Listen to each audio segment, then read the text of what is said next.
Okay, guys, what an incredible panel again. We're going a little bit into a different direction. Huh? We went into the investment side, pre-seed, seed, Series A. Now we're going to go geographically. We have an incredible keynote speaker for you here that's going to tell you more about Saudi Arabia. Why is Saudi Arabia keynote speech in Brazil, you would think? Surprisingly, they have a lot in common. I think in their own way, LATAM, the ecosystem is coming up, the Saudi ecosystem is coming up, and this guy has insight on all of it. So can I get, please, a really, really big welcome for our keynote speaker, Nabil Borhanu, and he will talk to you about Saudi Arabia as open for businesses. How unicorns should come to Saudi Arabia for more business, the advantages and disadvantages. So please, a very, very big welcome.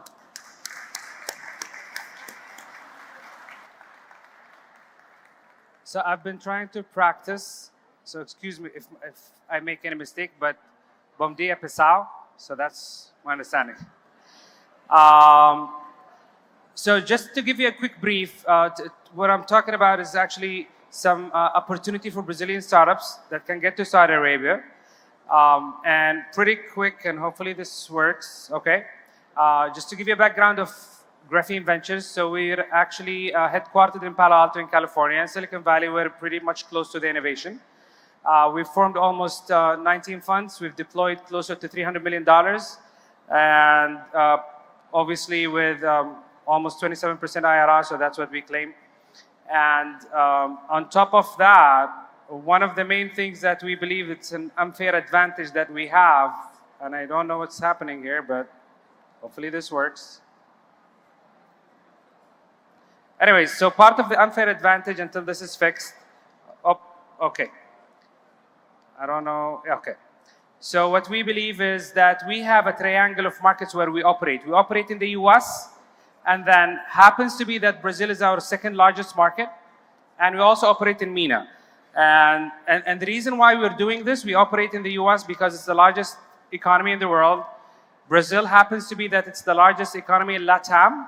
And then Saudi Arabia is the largest economy in the MENA region. So we kind of like those large economies where it makes sense for a venture capital to exist.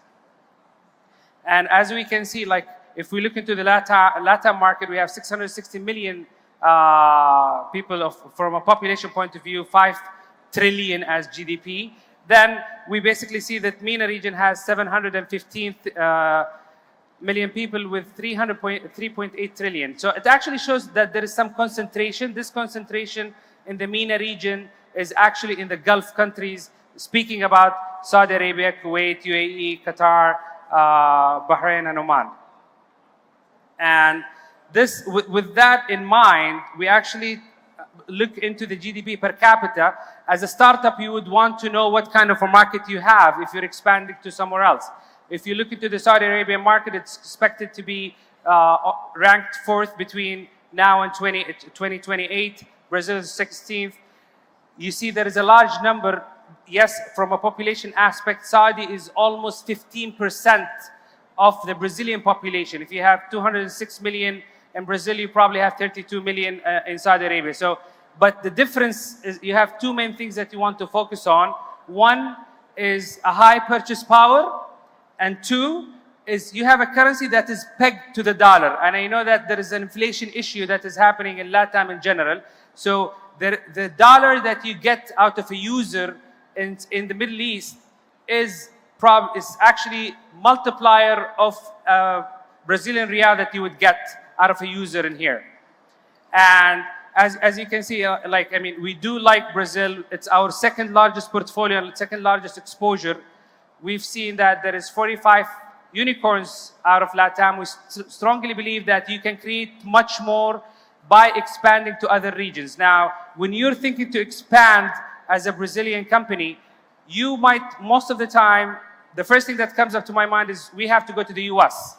But we always forget that there is competition in the US. It's not as easy to penetrate that market, let alone the fact it's much easier to get to other markets where there are less competition, higher talent. So we've touched this. There is a great technical talent in Brazil. There is a great financial talent in Brazil. And this is actually what we are trying to help companies expand into the international market. And by the way, I mean, we have Marcos here from Sinesegura. Again, we also have Gabriel from Rocket Chat. It's two of our portfolio companies in Brazil that we are actually helping to get to the Middle East. By one of our models, we would even form joint ventures to accelerate the path to get to the market and help them do the business development, sales, and marketing. Because the main thing that you always want to see, as much as it's tough for others, foreign companies to come to the US, to Brazil or LATAM because of the cultural difference, it's the same thing when you go to other markets. It's the same thing when you go to Saudi Arabia because you have a different language, different culture. There is some similarity. In fact, when I was trying to explain the importance of Brazil to people in the Middle East and specifically in Saudi Arabia, the best analogy I found is Brazil is like Saudi Arabia's economy, but with Egyptian population. So you're talking about a large population, but a strong economy. And now if we are to compare, again, this needs, okay. I'll probably skip the one before. So if we're looking into just quickly in numbers, into what is happening in Saudi Arabia, it accounts for 23% of the MENA region. If I ask anyone here about MENA, Middle East, or Gulf countries, the first thing that will come up to your mind is probably Dubai, because that's what we hear about. And maybe now you'll talk about Qatar because of the World Cup. But in reality, 23% of this economy is actually happening in Saudi Arabia. And there is a lot of competition among the region and between the different countries.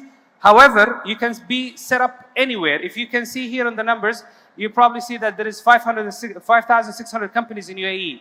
Reason? Because Saudi Arabia was in the beginning very slow adapting to the startup ecosystem. So what used to happen, most of the Saudi startups will go and actually head to something called ADGM, which is Abu Dhabi Global Market, which is equivalent to a Brazilian company. When you want to get foreign company, you probably go to a British Virgin Islands or Cayman or set up something in offshore. So that is similar to offshore structure. Now they are actually being agile and changing this ecosystem and trying to move into having these companies being formed locally rather than in a neighboring country. This probably just needs a little bit of update. The 179 million acquisition by Jahez of chefs, this is more a delivery thing like DoorDash or Uber Eats. It was actually pushed back by the competition authority. But again, most of the other raises here, there has been massive raises, and the main reason because there is a government push to get there. In fact, Saudi has something called the Unicorn Program, where a startup, if they are qualified, they will join that program. Probably if there is someone from Endeavor, they would know, because Endeavor is part of that program. They can help these founders to actually grow these companies into reaching a unicorn status. Potentially, they can get acquired, or they'll have a paved way to go to the public market for a potential IPO. So this actually, you might ask yourself a question like, as a Brazilian company, can I qualify? If you actually have a regional headquarter and if you have plans to IPO in Saudi Arabia, you're more than welcome to join that kind of program. By the way, I'm completely private. I have no government money. I'm not promoting a government. I'm promoting an opportunity. And that's very important here. Then we actually probably want to look into, I keep moving a distance, so I don't know where is this. Is it closer here or here? But this is more on the Saudi vision. So Saudi in 2016, they actually announced their Vision 2030. And when you look into this, this is pretty much about the demographics. You want to know why you want to actually be located in Saudi Arabia if you are expanding into the Middle Eastern market. Within 4 hours, you get to the largest 50 fast economies. So you're talking about Turkey, you're talking about Pakistan, you're talking about India, even the North African market. 7 hours, you're almost everywhere. Probably the only places that you will not be able to get is US or Latin America. And then the 3 pillars that Saudi actually announced in the vision, and this is pretty important because if you want to get into a country where you can really prosper and generate business, one of the main things, specifically if you're talking about countries like Brazil, like Saudi Arabia, it's very important to make sure that you have government blessing and government will, which is there. And this is where Vision 2030 comes into play. So the three main pillars, you have vibrant society, thriving economy, and ambitious nation. I'll actually probably go on the thriving economy part just to make sure that I'm abiding by the time.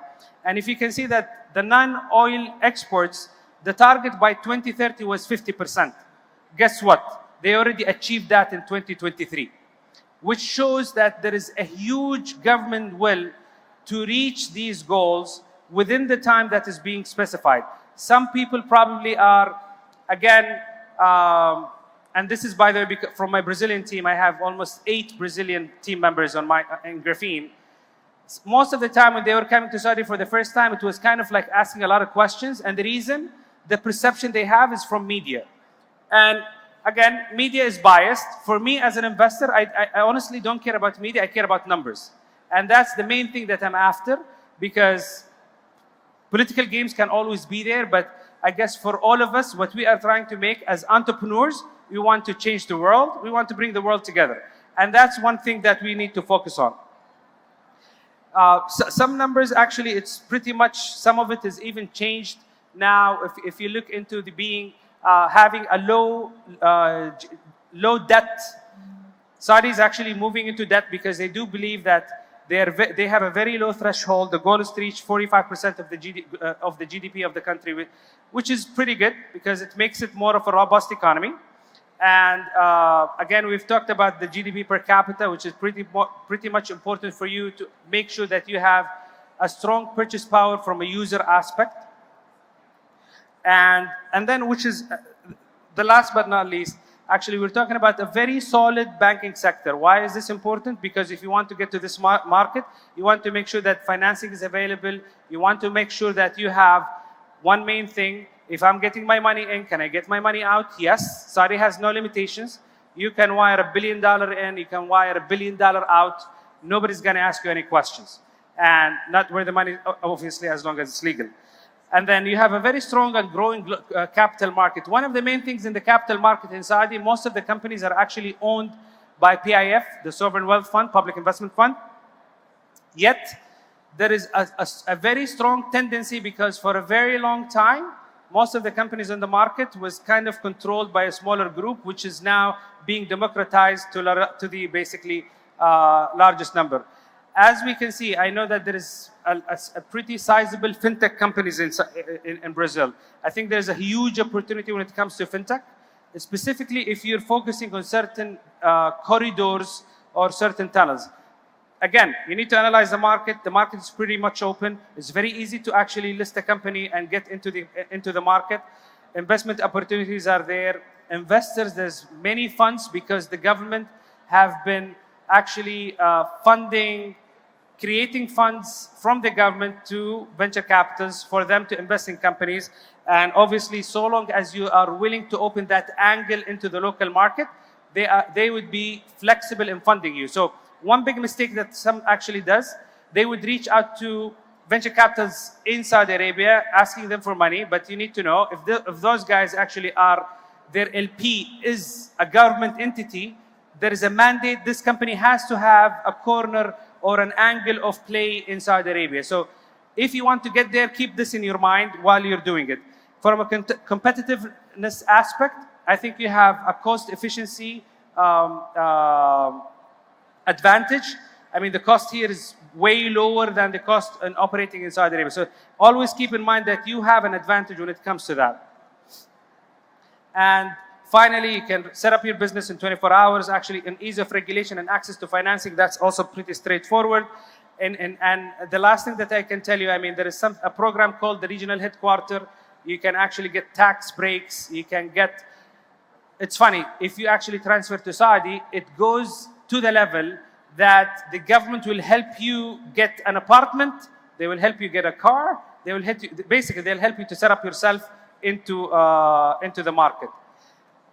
We are very happy to be in Brazil, and regardless, we'll always be investing in Brazil. I mean, as you can see, out of almost, I think we have 6, out of 6 on the screen, 3 are Brazilians. and they're best out in Brazil. Please feel free to reach out, and we're always happy to help you and cooperate with you. Thanks a lot.